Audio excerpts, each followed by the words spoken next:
Hello everyone, welcome to टैट बजर academy Abohar Punjab. मैं मिथुन इंदौरा आप सभी का स्वागत करता हूं टैट बजर के इस प्रांगण में। साथियों, जैसे कि आप सभी को मालूम है कि हमने लास्ट लेक्चर जो हमने किया 2016 का जो प्रीवियस पेपर हमने किया हिंदी मास्टर कैडर से। आज जो हम बात करने जा रहे हैं हिंदी मास्टर कैडर से हिंदी का 2017 का प्रीवियस पेपर, उसके बारे में हम जो है विचार विमर्श करेंगे। उसके जो क्वेश्चन हैं, किस प्रकार के प्रश्न आए हुए हैं, उन पर हम विचार विमर्श करेंगे। साथ ही साथियों, इन पर जो बात करना कह लीजिए, विचार विमर्श कह लीजिए, या इन प्रश्नों के पत्रों को जो देखना, हमारा एक ही अहम जो है मकसद है, उद्देश्य है कि इसके माध्यम से, इन प्रश्न पत्रों के माध्यम से हमें ये मालूम पड़ेगा बड़ा बखूबी रूप में कि किस प्रकार के प्रश्न हमें देखने को मिल सकते हैं। क्योंकि उससे एक क्या है, हमें एक अंदाजा लग सकता है कि किस प्रकार के प्रश्न हमें आ सकते हैं और कठिनाई स्तर किस प्रकार का रहा। तो इस प्रकार से हम जो है आज ये है 2017 का पेपर है ना, हिंदी मास्टर कैडर से संबंधित और पार्ट ए में देखने वाले हैं। जिस प्रकार से आप सभी को मालूम है, हमने जब 2016 का पेपर किया था, जो प्रीवियस पेपर हिंदी का, उसमें हमने देखे थे पार्ट ए, बी, सी, जिसके अधिस्तन क्या था कि अधीन है कि 50-50 यानी कि 50-50 क्वेश्चन जो हमने किए थे, है ना। 3 पार्ट किए थे हमने, पार्ट ए, पार्ट बी और पार्ट सी। वही बिल्कुल पैटर्न रहने वाला है। आज हम जो है पार्ट ए के बारे में विचार विमर्श करेंगे, जिसमें 50 क्वेश्चन के अंतर्गत जो है हम उन पर विचार विमर्श करने जा रहे हैं। ठीक है, तो आप इनको बड़े ही ध्यान से देखिएगा, क्योंकि इनको देखने का एक हमें जो लाभ ये भी है कि कई बार क्या होता है कि बिल्कुल सेम जो क्वेश्चन होते हैं वो एग्जामिनर फिर से डाल देता है। जैसा कि हमने 2020 में जो पेपर हुआ था मास्टर कैडर हिंदी का, उसमें हमने देखा कि बहुत से क्वेश्चन जो है हमें जो हमारे प्रीवियस पेपर हैं उनमें से भी देखने को मिले थे। यानी कि सेम क्वेश्चन थे, आंसर उनके जो है जो वो भी उनको सेम रखा गया था, जो 4 विकल्प थे, है ना। तो कहीं ना कहीं ये हमारे लिए बहुत ही अधिक लाभप्रद होने वाले हैं। इनको बड़े ही ध्यान से देखिएगा। ठीक है, मास्टर मिश्र हिंदी हिंदी का 2017 का हम प्रीवियस पेपर करने जा रहे हैं। ठीक है साथियों, तो हाँ जी, इसी के साथ साथियों, अगर आप जो है मास्टर कैडर साइंस, केमिस्ट्री, ठीक है, और मास्टर कैडर फिजिक्स, ठीक है, के बारे में आप अगर जो है बिल्कुल कोचिंग, ऑनलाइन कोचिंग लेना चाहते हैं घर बैठे ही, ठीक है, तो आप जो है आप जो है हमें नंबरों के माध्यम से संपर्क कर सकते हैं। इसके लिए इसके साथ ही आपको जो है लाइव प्लस रिकॉर्डिंग क्लासेस दी जाएंगी। Topic wise theory, topic wise MCQ दिए जाएंगे। आपको जो नोट्स हैं वो पीडीएफ के रूप में दिए जाएंगे। ठीक है, आपकी तैयारी जो है बिल्कुल बखूबी कराई जाएगी यहाँ इस प्लेटफॉर्म के माध्यम से। ठीक है, तो इसी के साथ साथियों, अगर आप किसी भी मास्टर कैडर से संबंधित हैं, इसके साथ साथ मैं आपको अन्य भी बता देता हूं। जैसे यहाँ तो साइंस, केमिस्ट्री, फिजिक्स है। अगर आप पंजाबी, हिंदी, किसी भी सब्जेक्ट से आप संबंध रखते हैं, मैथ, है ना, किसी भी सब्जेक्ट से संबंध रखते हैं, तो आप हमें जो इन नंबरों के माध्यम से आप संपर्क कर सकते हैं और अपने मास्टर कैडर की घर बैठे ही तैयारी ऑनलाइन कोचिंग के माध्यम से कर सकते हैं। इसी के साथ हम जो है हमारा 1 नंबर का क्वेश्चन जो है, प्रथम क्वेश्चन है, उसको देखने जा रहे हैं। तो हम हमसे जो है जो प्रथम क्वेश्चन है वो मुहावरे के रूप में पूछा गया है कि मित्र बनकर धोखा देना। यानी कि आपके साथ जो मित्र है अगर आपको धोखा दे, तो लोक प्रचलित रूप में जो है हम किस प्रकार का मुहावरे का प्रयोग करते हैं। इस प्रकार के मुहावरे जो है हमें आम हमारी जिंदगी में भी देखने को मिलते हैं कि हम इनका प्रयोग भी हमने जीवन में करते हैं। हमने दैनिक जीवन में कहीं ना कहीं इस प्रकार के कुछ घटनाएं हो जाती हैं जिनके रूप में हम मुहावरों का प्रयोग करते हैं। जैसे मित्र बनकर धोखा देना किस मुहावरे का अर्थ है। तो हमारे पास 4 विकल्प हैं। 4 विकल्प में हमने सही आंसर को चुनना है। राइट आंसर जो है वो हमने देखना है। तो पहला विकल्प है हमारे पेट में दाढ़ी होना, बी में छाती पर मूंग दलना, सी ओखली में सिर देना, डी आस्तीन का साफ होना। तो मित्र बनकर धोखा देना, तो मित्र बनकर धोखा देने का जो अर्थ है, जो हमारा आंसर है, वो हमारा है डी ऑप्शन। डी ऑप्शन हमारा बिल्कुल राइट आंसर है कि आस्तीन का साफ होना, अर्थात मित्र बनकर धोखा देना। यानी कि आपसे मित्रता भी है और आपको किसी प्रकार से वो जो है धोखा दे तो उसे कहते हैं मित्र बनकर धोखा देना, यानी कि आस्तीन का सांप। तो बिल्कुल राइट आंसर है डी आंसर हमारा। हमारा डी आंसर जो है वो बिल्कुल राइट आंसर है। ठीक है, चलते हैं जी आगे। गिरगिट की तरह रंग बदलने का अर्थ, अब हमने जैसे हमने पहले बताया है कि मित्र बनकर धोखा देना आस्तीन का सांप, उसी प्रकार से हमारा अगला है कि गिरगिट की तरह रंग बदलना। तो गिरगिट किस प्रकार से बार बार अपने रंग बदलता है, कई मिनट में सेकंड्स में अपने जो है रंग बदलता रहता है गिरगिट। तो इस प्रकार का जो मुहावरा है, किस प्रकार से ये जो अपने दैनिक जीवन में लाया जाता है कि गिरगिट की तरह रंग बदलने का अर्थ क्या है। अब देखना है, ए बुरी तरह नष्ट होना, बुरी तरह नष्ट होना। बी अनुभवी होना। सी तेज होना। और डी हमारे पास है सिद्धांतहीन होना। तो गिरगिट की तरह रंग बदलने का मतलब होता है कि बार बार वो जो है कही हुई बातों को बदल जाए, है ना, और जो है बिल्कुल किसी बात का अगर वो कहता है कि हाँ मैं ये करूंगा, बाद में उस बात से वो मुकर जाए। ठीक है, या उसका कोई जो है सिद्धांत ही ना हो, या उसका कोई जो है दीन मान ही ना हो, उसका कोई कोई भरोसा ना किया जा सके, तो वो है हमारे पास डी ऑप्शन में है सिद्धांतहीन होना। यानी कि गिरगिट की तरह रंग बदलना तो सिद्धांतहीन होना। तो हम अक्सर कहते हैं कि हमें जो है बिल्कुल सोच समझकर जो है किसी पर विश्वास करना चाहिए, क्योंकि आधुनिक जीवन में लोग गिरगिट की तरह हो गए हैं, यानी कि गिरगिट की तरह रंग बदल जाते हैं, धोखा दे सकते हैं आपको। तो डी ऑप्शन बिल्कुल राइट आंसर है। ठीक है, चलते हैं जी आगे। कपटी व्यक्ति के लिए निम्नलिखित में से कौन सा मुहावरा सही है। कपटी व्यक्ति, कपटी कौन है कि बाहर से जो है सही दिखे, यानी सही दिखे का मतलब है कि लोगों के साथ व्यवहार अच्छा करे, और लेकिन अंदर से काफी उसमें जो है छल कपट भरा हो। कपटी व्यक्ति, है ना, किसी के साथ जो है बुरा करे, किसी के साथ जो है सही से पेशे ना आए, ठीक है, उसे कहते हैं कपटी व्यक्ति। तो ए है हमारे पास चिकना घड़ा। बी बगुला भक्त। सी सफेद हाथी। डी भाड़े का टट्टू। ठीक है, तो कपटी व्यक्ति के लिए निम्नलिखित में से कौन सा मुहावरा सही है। तो सही है बगुला भक्त। तो बगुला भक्त जो है वो बिल्कुल सही मुहावरा है कपटी व्यक्ति के लिए, क्योंकि कपटी व्यक्ति जो होता है वो किसी को नहीं बख्शता, अंदर से बहुत, बाहर से जैसे बगुला सफेद दिखाई देता है, उसी प्रकार से जो कपटी व्यक्ति है बाहर से सभी के साथ अच्छा व्यवहार करने का ढोंग करता है, अच्छे से बात करता है, लेकिन मन में उसके जो है छल कपट भरा हुआ होता है। तो कपटी व्यक्ति के लिए सही मुहावरा है बगुला भक्त। तो बी ऑप्शन हमारा बिल्कुल राइट आंसर है साथियों। ठीक है, चलते हैं जी आगे। अगला क्वेश्चन हमारा देखते हैं, फोर्थ नंबर का चतुर्थ क्वेश्चन हमारा।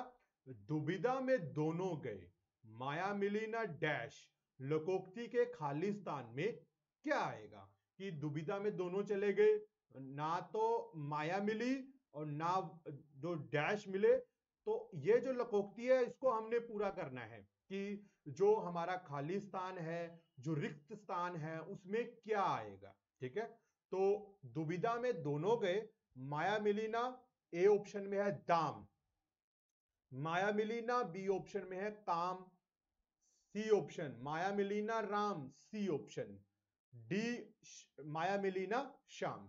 तो हमारा जो बिल्कुल सही विकल्प है, बिल्कुल राइट आंसर है, वो है हमारा राम। ठीक है, राम।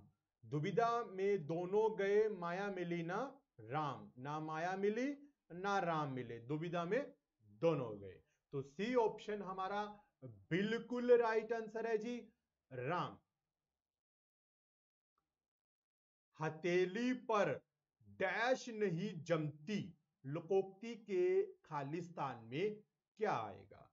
हथेली पर डैश नहीं जमती, तो हथेली पर क्या नहीं जमती। ए ऑप्शन में हमारे पास विकल्प हमारा है दही, ए हथेली पर दही नहीं जमती। बी सरसों, हथेली पर सरसों नहीं जमती। सी बर्फ। डी मेहंदी। तो क्या आएगा इस पर कि हथेली पर सरसों नहीं जमती, है ना। तो बिल्कुल राइट आंसर है सरसों। तो इसका मतलब क्या है कि कोई भी कार्य जो है वो शीघ्रता पूर्ण नहीं होता। कार्य जो है आप ये कह दे कि अभी की अभी जो है हमें क्या है कि अभी की अभी कुछ काम हमारा अभी हो जाए, अभी हमें जो है सफलता मिल जाए, अच्छे मार्क्स आ जाए, तो ऐसा बिल्कुल नहीं है। हमें इसके लिए कड़ी मेहनत करनी पड़ेगी, फिर जाकर हमारे अच्छे मार्क्स आएंगे, है ना। तो इस प्रकार से जो है हथेली पर सरसों नहीं जमती, यानी कि कार्य जो है समय आने पर होता है, शीघ्रता से कोई कार्य नहीं होता। हथेली पर सरसों नहीं जमती। तो बी ऑप्शन हमारा बिल्कुल राइट आंसर है जी, कि हथेली पर सरसों नहीं जमती। ठीक है, चलते जी आगे। प्रत्यक्ष को प्रमाण की जरूरत नहीं पड़ती अर्थात अर्थ देने वाली लोकोक्ति।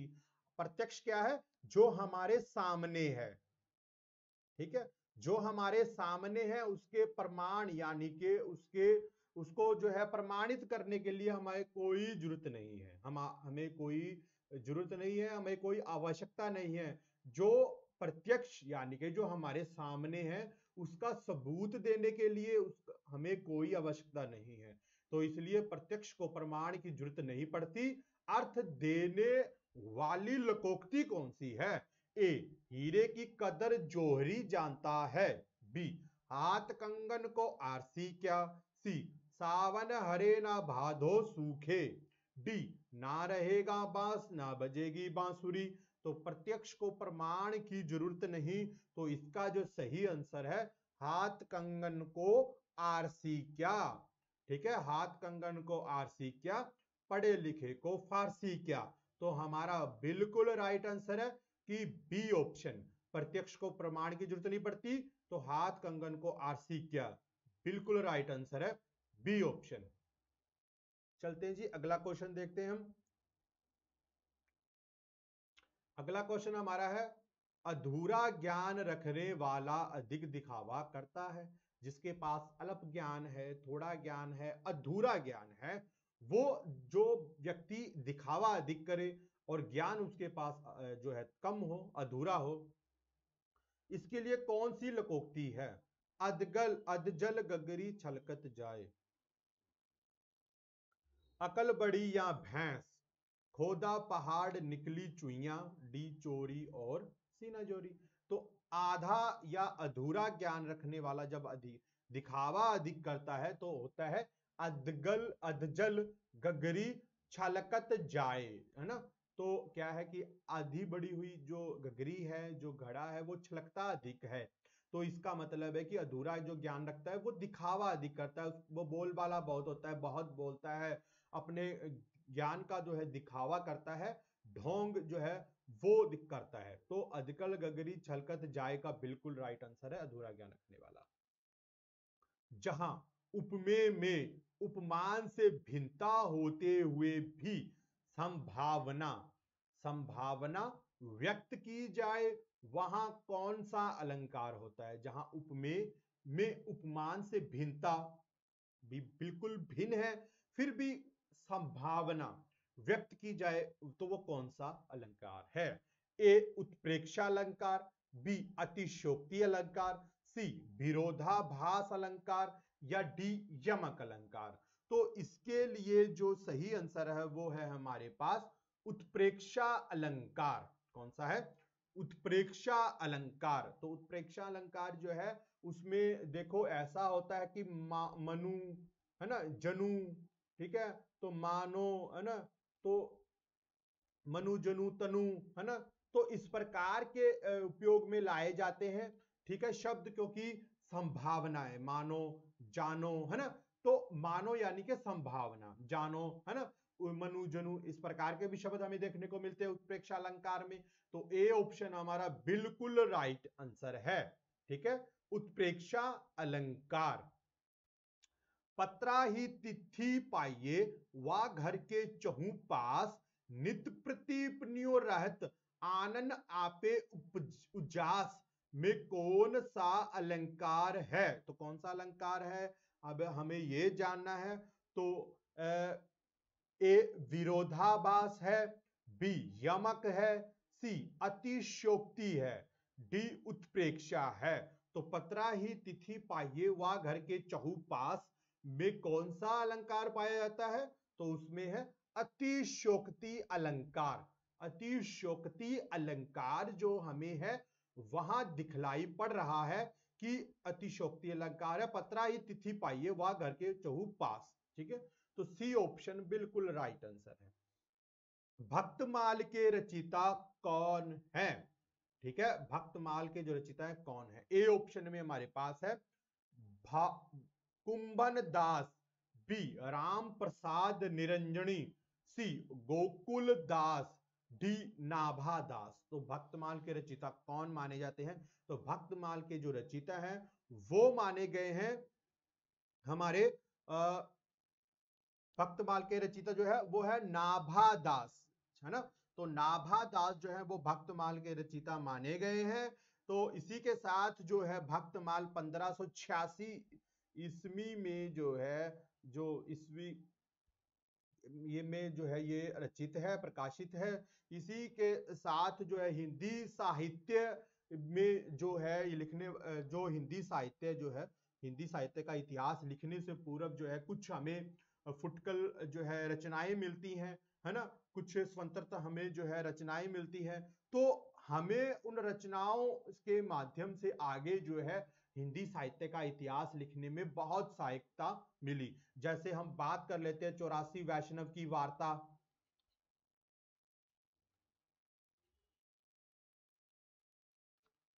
चौरासी वैष्णवन की वार्ता, ये भी जो है एक हमें जो है स्वतंत्र रूप में हिंदी साहित्य का इतिहास लिखने से पूर्व की रचनाएं है ये। ठीक है, इसके साथ कालिदास हजारा। तो इस प्रकार की बहुत सी रचनाएं हमें जो है देखने को मिलती है, जो कि हिंदी साहित्य का इतिहास लिखने से पहले जो है इनका प्रयोग में लाया गया था। कहने कि जब हिंदी साहित्य का इतिहास लिखा जाने लगा तो कुछ कुछ जो तथ्य हैं वो यहां से प्राप्त किए गए थे। ठीक है, तो हमारा आंसर सही है। भक्तमाल के रचिता कौन है? नाभा दास। लोर कथा किस काव्य का दूसरा नाम है? लोर कथा, तो लोर कथा जो है वो किस काव्य का दूसरा नाम है? ए आखरी कलाम, बी मृगावती, सी चंदायन, डी हंसावली। तो लोर कथा जो है दूसरा नाम किसका माना जाता है? चंदायन का। तो चंदायन किसकी रचना है? मुल्ला दाऊद की। मुल्ला दाऊद की रचना है चंदायन। ठीक है, मुल्ला दाऊद की रचना है चंदायन। इसमें जो है चंदायन को लोर कथा भी कहा गया है, सूफी काव्य है ये।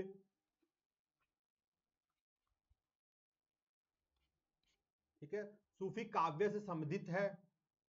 तो सी ऑप्शन हमारा बिल्कुल राइट आंसर है। आलाखंड किस रासो ग्रंथ का मूल रूप है? आलाखंड किस रासो ग्रंथ का मूल रूप है? आलाखंड हमने बताना है कि किस रासो ग्रंथ का मूल ग्रंथ है। तो ए बीसल देव रासो, बी खुमान रासो, सी परमाल रासो, या डी हमीर रासो। तो आलाखंड जो है किस रासो ग्रंथ का मूल रूप माना जाता है? तो वो माना जाता है जी परमाल रासो। तो परमाल रासो के रचिता जो है वो जगनिक है। ठीक है, लेखक कौन है इसके? जगनिक। जगनिक इसके लेखक हैं। और प्रधान रस कौन सा है इसमें? प्रधान रस इसमें वीर रस है। वीर रस है, और ये अपनी गेयता के लिए भी बहुत प्रसिद्ध है। गेयता के लिए बहुत प्रसिद्ध है। और आल्हा और उद्दल, आला और उद्दल की वीरता का वर्णन है।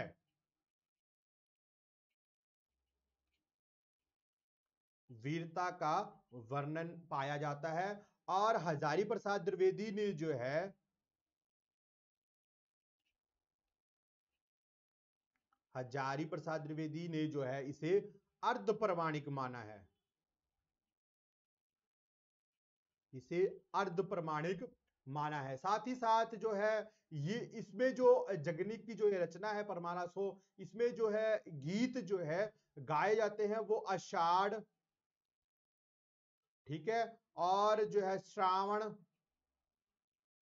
यानी कि वर्षा ऋतु, ठीक है। वर्षा ऋतु में जो गीत गाए जाते हैं तो ये वो है, ये गायिका के लिए इसलिए प्रसिद्ध है क्योंकि आषाढ़ सावन में जो गीत हैं वो गाए जाते हैं। तो क्या है कि लेखक जो है जगनिक है, प्रधान इसका वीरस है, गायिका के लिए बहुत प्रसिद्ध है, गाया जा सकने वाला है। आला उदल की वीरता का वर्णन है। आचार्य हजारी प्रसिद्ध से अर्धपौराणिक आषाढ़ और श्रावण वर्षा ऋतु आदि गीत गाए जाते हैं। तो आला खंड किस रासो ग्रंथ का मूल रूप है? परमाल रासो का। तो ये जो है ये रासो ग्रंथ जो है ये आदि काल की रचना है, आदि काल, ये भी आपको बतला दे, ठीक है। तो आगे चलते हैं, हम अगला क्वेश्चन देखते हैं हमारा।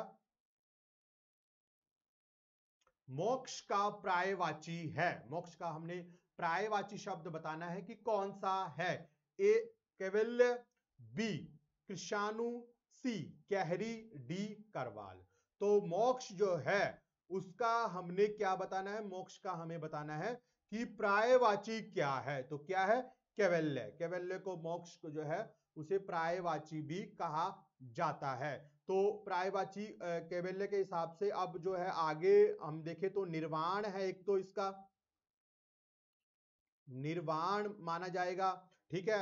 और परम गति, सॉरी परम मति या गति, ठीक है, सॉरी गति, परम गति, ठीक है, परम पद, तो आदि इनके जो है आदि बहुत से इसके प्रायवाची शब्द हमें देखने को मिलते हैं।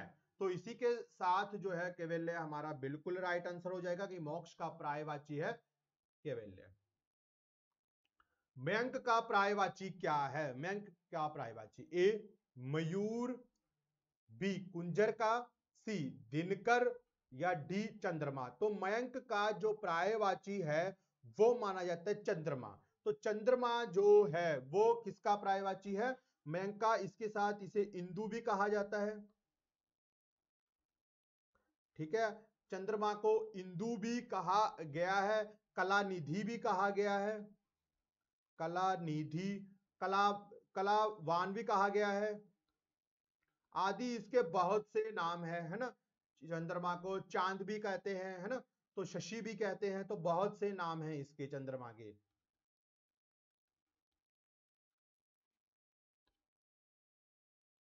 हमारा बिल्कुल राइट आंसर है डी ऑप्शन। पक्षी, दांत और ब्राह्मण के लिए अनेकार्थी शब्द हैं। कौन कौन सा? पक्षी, दांत और ब्राह्मण के लिए कौन सा अनेकार्थी शब्द है? ए ऋतु, बी द्विज, सी खेचर, डी नभचर। तो पक्षी, दांत और ब्राह्मण के लिए द्विज है, बी ऑप्शन बिल्कुल राइट आंसर है। पक्षी, दांत और ब्राह्मण द्विज। देवनागरी लिपि सुधार समिति में निम्नलिखित में से कौन संबंधित नहीं है? हमने बताना है कि देवनागरी लिपि में जो है कौन सा जो है सुधार समिति में सम्मिलित नहीं था। ए भोलानाथ तिवारी, बी धीरेन्द्र वर्मा, सी आचार्य नरेंद्र देव, डी मंगल देव शास्त्री।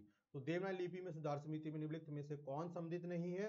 तो ए ऑप्शन हमारे पास है भोलानाथ तिवारी, ठीक है। भोलानाथ तिवारी जो है वो देवनागरी लिपि में सम्मिलित नहीं थे सुधार समिति में।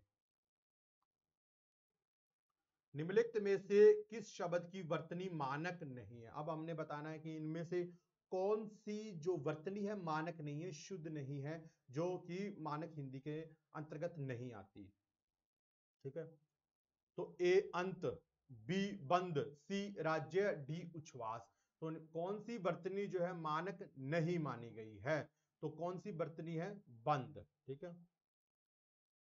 अंत भी ठीक है, राज्य और उच्छ्वास, बंद जो है वो मानक हिंदी के अंतर्गत नहीं आती। नागरी लिपि सुधार समिति के संयोजक कौन थे? नागरी लिपि सुधार समिति के संयोजक कौन थे? ए श्याम सुंदर दास, बी भारतेंदु, सी श्रीनिवास, डी काका कालेकर। नागरी लिपि सुधार समिति के संयोजक कौन थे? तो कौन माने जाते हैं जी? काका कालेकर, ठीक है। नागरी लिपि सुधार समिति के संयोजक कौन थे? काका कालेकर। तो डी ऑप्शन बिल्कुल राइट आंसर है जी। निम्नलिखित में से कौन सा कथन सत्य है? अब हमने बताना है कि कौन सा कथन जो है सत्य है। ए, नागरी प्रचारणी सभा ने श्रीनिवास के कुछ सुझाव और अ की 12 खंडी को स्वीकार नहीं किया, है ना। नागरी प्रचारणी सभा ने लिपि सुधार की दिशा में कोई काम नहीं किया, ठीक है।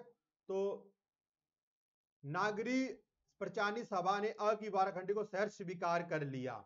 डी, नागरी प्रचारणी सभा ने श्रीनिवास के सुझावों को सहर्ष स्वीकार कर लिया। तो निम्नलिखित में से कौन सा कथन सत्य है?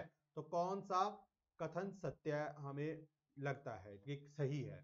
तो हमारा सही कथन जो है वो ए है कि नागरी प्रचारणी सभा ने श्रीनिवास के सुझाव और अ की 12 खंडी को स्वीकार नहीं किया, ठीक है।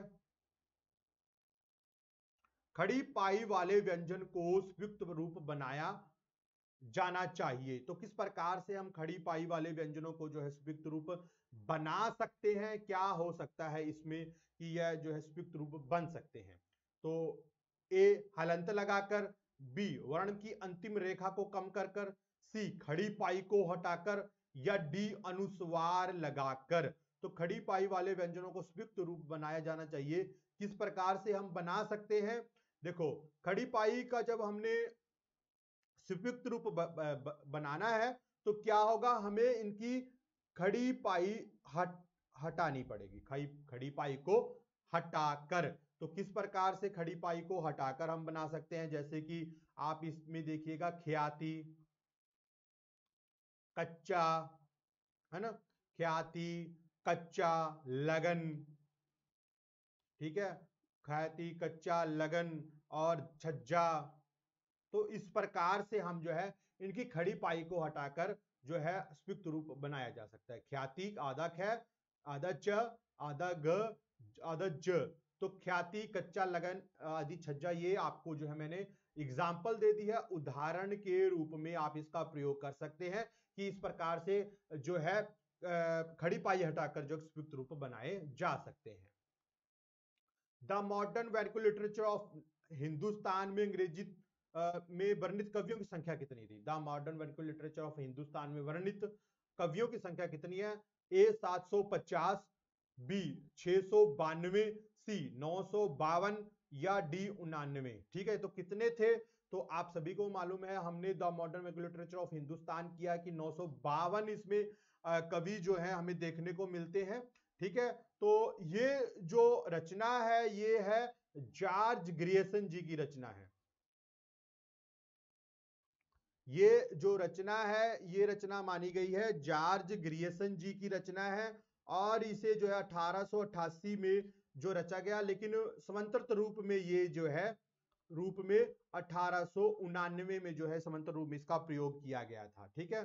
तो कहीं ना कहीं हमें यह भी देखने को मिलता है कि कुल कवि इसमें कितने हैं? कुल कवि इसमें 952 कवि माने जाते हैं, ठीक है। तो जो 952 कवि हैं उसमें से 886 कवि जो हैं वो शिव सिंह सेंगर से लिए गए हैं। 886 कवि जो है वो शिव सिंह सेंगर से लिए गए हैं, शिव सिंह सेंगर से लिए गए हैं। बाकी जो इनके कवि बचते हैं, है ना, 66 कवि जो हैं इनके, वो अन्य समांतरित पुस्तकों से लिए गए हैं, ठीक है, समांतरित पुस्तकों से लिए गए। अंग्रेजी भाषा में है ये,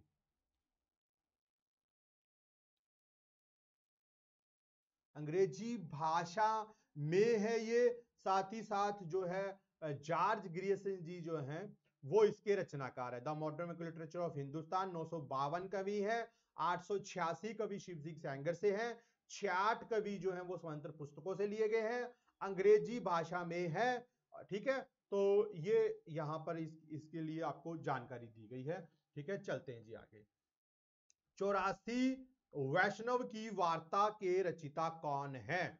84 वैष्णव की वार्ता, ए, ध्रुवदास, बी, गोकुलदास, सी, नाभादास, डी, महेश दत्त शुक्ल। तो 84 वैष्णव की वार्ता है गोकुलदास की। तो ये मैंने आपको बताया था कि हिंदी साहित्य के इतिहास जो जब लिखे गए, जैसे कि तासी जी ने लिखा, ग्रेसन जी ने लिखा, शिव सिंह सेंगर जी ने लिखा, मिश्र बंधुओं ने लिखा, तो इनके लिखने से पहले ही ये पुस्तकें रची जा चुकी थी स्वतंत्र रूप में। ये पहले इनका जो है निर्माण हो चुका था, ये प्रकाशित, जो कहते हैं कि रचनाकारों ने इनको जो है निर्माण कर दिया था, इन्हें लिख दी थी। ठीक है,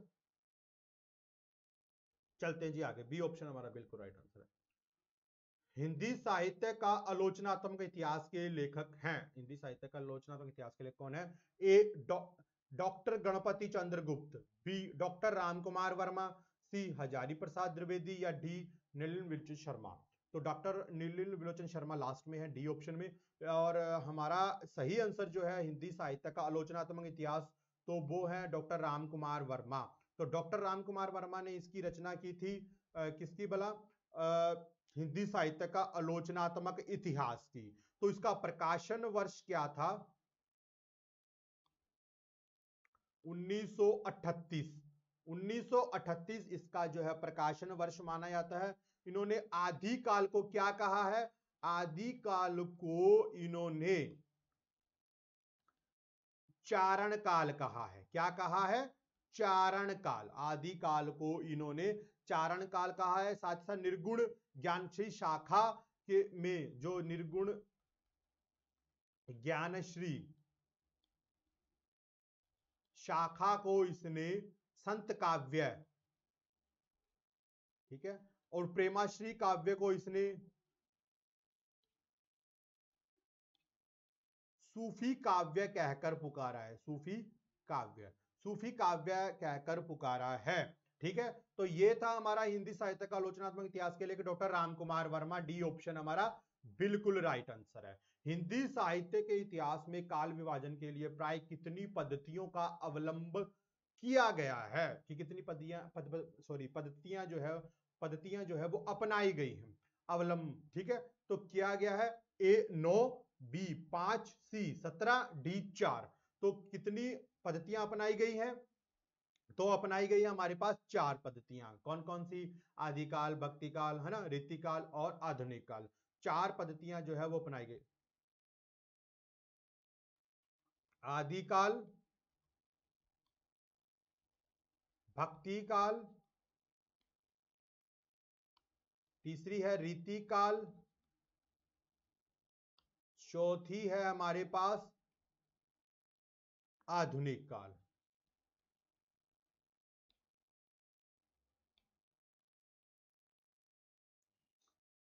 इसी के साथ साथियों, अगर आप हमारे फ्री व्हाट्सएप ग्रुप का हिस्सा बनना चाहते हैं तो इसके लिए आपने जो है सबसे पहला अपना नेम, ठीक है, ये आपने टाइप करना है अपना नेम, फिर पेपर, यानी कि जिस पेपर से कि आप जो है ऑनलाइन कोचिंग लेना चाहते हैं, ठीक है, घर बैठे ही।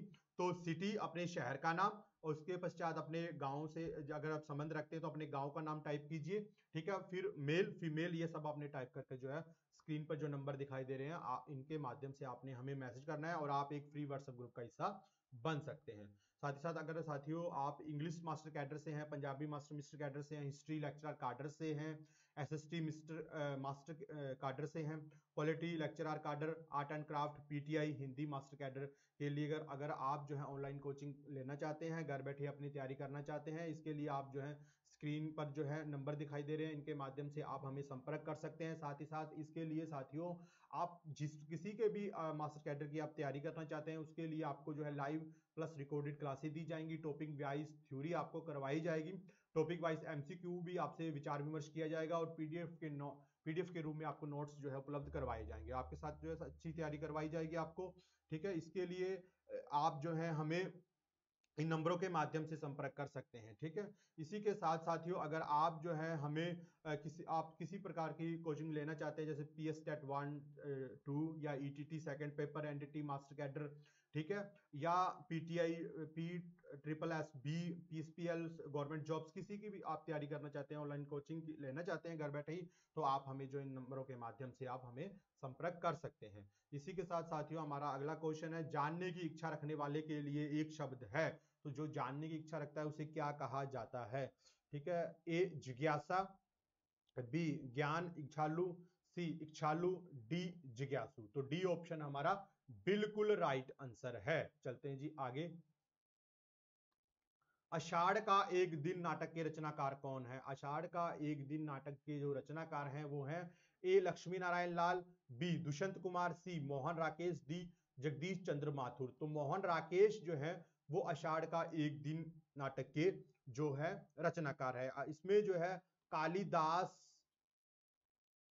के जो अंतिम समय है, जो कालिदास का जो दुखद इसके जो है कहते हैं कि कालिदास के जो अंत संघर्ष जो है, अंत जीवन संघर्ष जो है वो हमें देखने को मिलता है।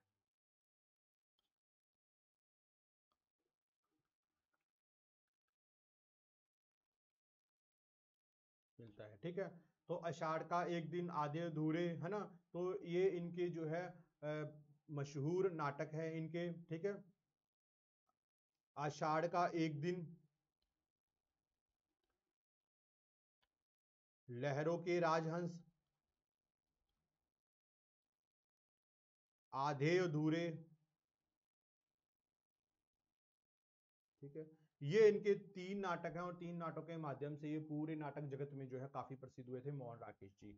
मोहन राकेश जी का जन्म आपको पता है 1925 में हुआ था, ठीक है। तो सी ऑप्शन हमारा बिल्कुल राइट आंसर है। शिशु की भाववाचक संज्ञा क्या मानी गई है? शिशु जो है उसकी भाववाचक संज्ञा हमने देखनी है, तो क्या है? ए बाल्यकाल, बी बालपन, सी शैशव और डी शैशवता। तो शैशव जो है वो इसकी जो है जो कहते हैं कि भाववाचक संज्ञा है। वृद्ध की भाववाचक संख्या क्या है? ए वार्धक्य, बी विदकता, सी विदता या वादकता। तो वृद्ध की भाववाचक संज्ञा क्या है? तो वृद्ध की भाववाचक संज्ञा वादक्य। समुद्र की आग के लिए किस शब्द का प्रयोग किया जाता है? समुद्र की आग, ए वडवानल, बी मलयानल, सी अर्नयानल या डी इनमें से कोई नहीं। तो समुद्र की जो आग है वो है वडवानल। इतिहास का विशेषण है, इतिहास का विशेषण क्या है? ऐतिहासिक, ए ऑप्शन, बी ऐतिहासिक, सी ऐतिहासिक, डी ऐतिहासक, ऐतिहासक। तो इतिहास का जो विशेषण है वो है हमारे पास ऐतिहासिक, बी ऑप्शन बिल्कुल सही है। ऋषि का विशेषण क्या है? ए उपास्य, वी आदृत, सी औरस, डी आर्ष। तो ऋषि का विशेषण क्या है? ऋषि, तो ऋषि का विशेषण क्या माना जाएगा? तो ऋषि का विशेषण क्या है? तो ऋषि का विशेषण हमारे पास है आर्ष। तो बिल्कुल सही आंसर है आर्ष, ठीक है। प्रयोग की दृष्टि से शब्द कितने प्रकार के हैं? प्रयोग की दृष्टि से, ठीक है, हमने प्रयोग की दृष्टि से देखना कि शब्द कितने प्रकार के माने गए हैं। तो ए 4 प्रकार के, बी 2 प्रकार के, सी 3 प्रकार के, डी 5 प्रकार के। तो प्रयोग की दृष्टि से कितने प्रकार के शब्द मिलते हैं हमें? 2 प्रकार के। तो 2 प्रकार के जो शब्द हमें देखने को मिलते हैं किसके? प्रयोग की दृष्टि से 2 प्रकार के हैं। कौन कौन से? विकारी और अविकारी, ठीक है, विकारी और अविकारी, ठीक है। विकारी वो होते हैं जो संज्ञा सर्वनाम, है ना, पुरुष कारक जो होते हैं वो उसमें बदल जाते हैं।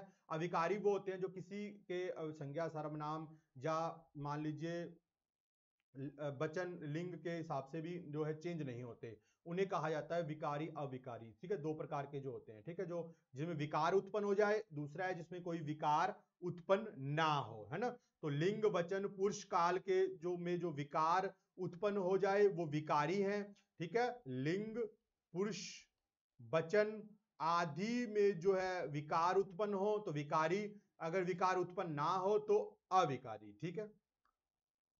विसर्ग का उच्चारण कैसा होता है? विसर्ग का उच्चारण जो है वो है जैसा होता है। तो ये ऑप्शन बिल्कुल राइट आंसर है। जैसे कि आप मालूम है कि जो प्राचीन शब्द थे संस्कृत के उनको लिखने के लिए विसर्ग का प्रयोग किया जाता था, जैसे कि दुखानुभूति, ठीक है, जैसे कि दुखानुभूति। तो ये ऐसे, ठीक है। तो ये जो है जैसा प्रतीत होता है विसर्ग। उच्चारण स्थान के आधार पर ल स ध्वनियां क्या है? तो उच्चारण स्थान के आधार पर जो ल स ध्वनियां क्या है? कंठ्य है, लुंठित है, वर्तस्य है, मूर्धन्य है। तो वर्तस्य है। उच्चारण स्थान के आधार पर जो ध्वनियां है ल स वो क्या है? वर्तस्य है। निम्नलिखित में से कौन सा शब्द अलंकार है? ए उपमा, बी उत्प्रेक्षा, सी रूपक या डी यमक। तो कौन सा है जो कि शब्द अलंकार है? तो क्या है? यमक। यमक क्या है? शब्द अलंकार है। सुषुप्ति का विलोम है। सुषुप्ति का विलोम क्या माना जाएगा? सुप्त, बी सुषुप्ता, अचेतन या जागरण। तो जागरण जो है वो सुषुप्ति का विलोम है। जब किसी व्यक्ति या वस्तु की अन्य व्यक्ति या वस्तु के साथ रूप, गुण, दशा संबंधी विशेषताओं से तुलना की जाती है तो वहां कौन सा अलंकार होता है? ए रूपक, बी उत्प्रेक्षा, सी उपमा, डी संगति। तो जब तुलना की जाए तो कौन सा अलंकार होगा? तो आप सभी को मालूम है कि तुलना किसमें होती है? उपमा में। तो उपमा बिल्कुल राइट आंसर है, सी ऑप्शन। तुलसीदास रामचरितमानस की भाषा कौन सी है और इसमें कितने कांड हैं? ए अवधि 7, बी अवधि 12, अवधि 9 या ब्रज 9। तो तुलसीदास में आप सभी को मालूम है कि कितने कांड है? 7 कांड है। कौन सी भाषा है? अवधि भाषा है। तो ठीक है, 7 कांड है, अवधि भाषा है। द्वैतवाद के संस्थापक हैं। द्वैतवाद के संस्थापक कौन हैं? ए निर्वाकाचार्य, सी मध्वाचार्य, डी शंकराचार्य, सी शंकराचार्य या डी श्री भट्ट। तो द्वैतवाद के स्थापक कौन माने गए हैं? तो वो है मध्वाचार्य। तो सी ऑप्शन हमारा बिल्कुल राइट आंसर है। अर्क के अनेकार्थी शब्द हैं। अर्क क्या होता है? अर्क ए व्याख्या, प्रयोजन, उद्देश्य, बी सार, सारांश, विमल, सी आकाश, कपड़ा, सूर्य, डी नभचर, आशुमाली या रश्मि। तो अर्क किसे कहते हैं? तो अर्क है आकाश भी है, कपड़ा भी है और सूर्य भी है। तो बिल्कुल राइट आंसर है आकाश, कपड़ा और सूर्य। समरूपी भिन्नता शब्दों में से आदि आदि का सही युग्म क्या है? आदि आदि का सही युग्म क्या है? ए शुरुआत बगैर, बी शुरू मध्य, सी आरंभ अभ्यस्त, डी बगैर बगैर या आरंभ। तो हमें बताना है कि आदि आदि का सही युग्म क्या है। तो सही युग्म क्या है? आरंभ। आदि का मतलब होता है आरंभ और आदि का मतलब होता है अभ्यस्त। तो हमारा सी ऑप्शन सही आंसर है। समरूपी विनाद शब्द जलज और जलद का सही युग्म क्या है? तो ए कमलचंद्र, बी सूर्य कमल, नीर शीर, सी कमल और बादल। तो कौन सा है? हमें कमल और बादल। बिल्कुल डी आंसर बिल्कुल राइट आंसर है। जलज यानी के कमल, जलद यानी के बादल। आचार्य शुक्ल ने रीति काल का आरंभ किस कवि से माना है? तो ए केशवदास, बी मतीराम, सी चिंतामणि और डी बिहारी। तो किससे माना है शुक्ल जी ने? तो शुक्ल जी ने माना है सी चिंतामणि से। बाण भट्ट की आतक कथा में अध्यायों को किस नाम से अभिहित किया गया है? ए संकल्प, बी उच्छ्वास, सी समय, डी भाग। तो किससे माना गया बाण भट्ट की आत्मकथा में अध्यायों को? तो अध्यायों को बाण भट्ट की कथा में माना गया है उच्छ्वास। राहुल सांस्कृत्यायन ने हिंदी का प्रथम कवि किसे माना है? हिंदी का प्रथम कवि जो है राहुल सांस्कृत्यायन किसे मानते हैं? ए मुल्ला दाऊद, बी सरप्पा, सी चंद्रबरदई, डी जिंतसूरी। तो सरप्पा जो है वो क्या है? वो राहुल जी के अनुसार हिंदी के प्रथम कवि हैं। सिद्धों और नाथों की संख्या क्रमशः मानी जाती है। ए 84 सिद्ध या 9 नाथ। ए 9 नाथ 84 सिद्ध, सी 11 सिद्ध 71 नाथ, डी 71 और 11। तो कौन सा सही आंसर है? तो सही आंसर हमारे पास है 84 सिद्ध थे, 9 नाथ थे। किसने माना था? राहुल सांस्कृत्यायन जी ने। पृथ्वीराज रासो को पूर्णतः अप्रमाणिक मानने चिंतक कौन है? पूर्णतः पूरी तरह से अप्रमाणिक मानते हैं सुनीति कुमार चटर्जी, बी मिश्र बंधु, सी श्याम सुंदर दास, डी गौरी चंद हीराचंद ओझा। तो डी ऑप्शन हमारा बिल्कुल राइट आंसर है कि पृथ्वीराज रासो को पूर्णतः अप्रमाणिक मानता है। पूरा जाली किसने माना है? पूरा जाली माना है आचार्य शुक्ल जी ने। वो कहते हैं कि जो पृथ्वीराज रासो है वो पूरा का पूरा जाली है। खुमान रासो के रचिता कौन है? ए दलपति विजय, बी शरधर, सी नरपति नाला या डी इनमें से कोई नहीं। तो खुमान रासो के जो रचिता है वो है दलपति विजय। ए ऑप्शन बिल्कुल राइट आंसर है। ऐसा कौन सा रासो ग्रंथ है जो अभी तक उपलब्ध नहीं हो सका? तो कौन सा है? ए बीसल देव रासो, बी नेमिनाथ रासो, सी हमीर रासो या डी परमाल रासो? तो हमीर रासो अभी तक जो है उपलब्ध नहीं हुआ है। हमीर रासो क्या है? अभी तक उपलब्ध नहीं हुआ है, तो सी ऑप्शन बिल्कुल राइट आंसर है। अंतिम हमारा प्रश्न है कि निम्नलिखित में से कौन राम भक्त कवि नहीं है? अब हमने बताना है कि कौन सा है जो राम भक्त कवि नहीं माना जाता। ए नाभादास, बी ईश्वर दास, सी प्राणचंद चौहान या डी श्री भट्ट? तो श्री भट्ट जो है वो क्या है? राम भक्त कवि नहीं है।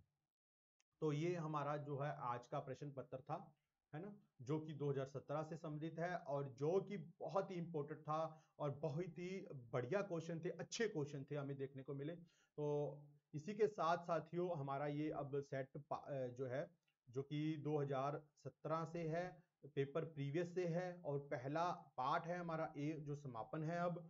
इसी के साथ साथियों आप हमें जो है ज्वाइन कर सकते हैं टेलीग्राम चैनल पर भी और फॉलो कर सकते हैं इंस्टाग्राम, और लाइक कीजिए लेक्चर को फेसबुक पेज पर शेयर कीजिए अपने मित्रों के साथ, साथ ही साथ चैनल को भी सब्सक्राइब कीजिए, लाइक कीजिए और अपने मित्र गणों के साथ इसे शेयर कीजिए ताकि वो भी इसका लेक्चर का लाभ उठा सके। ठीक है, तो साथियों हम मिलते हैं हम अगले लेक्चर में आपके साथ। ठीक है, और पार्ट बी के साथ प्रस्तुत होंगे आपके समक्ष। आशा करता हूं आपको लेक्चर काफी पसंद आया होगा, आपको प्रीवियस पेपर आपने उनके आंसर देखे, आपको कुछ हद तक आपको जो है अभी तक जो है काफी स्पष्ट हो चुका होगा कि किस प्रकार के प्रश्न हमें देखने को मिल सकते हैं। ठीक है, तो इसी के साथ मैं अपनी वाणी को विराम देता हुआ आपसे अब इजाजत चाहता हूं। मिलते हैं नेक्स्ट लेक्चर में। धन्यवाद।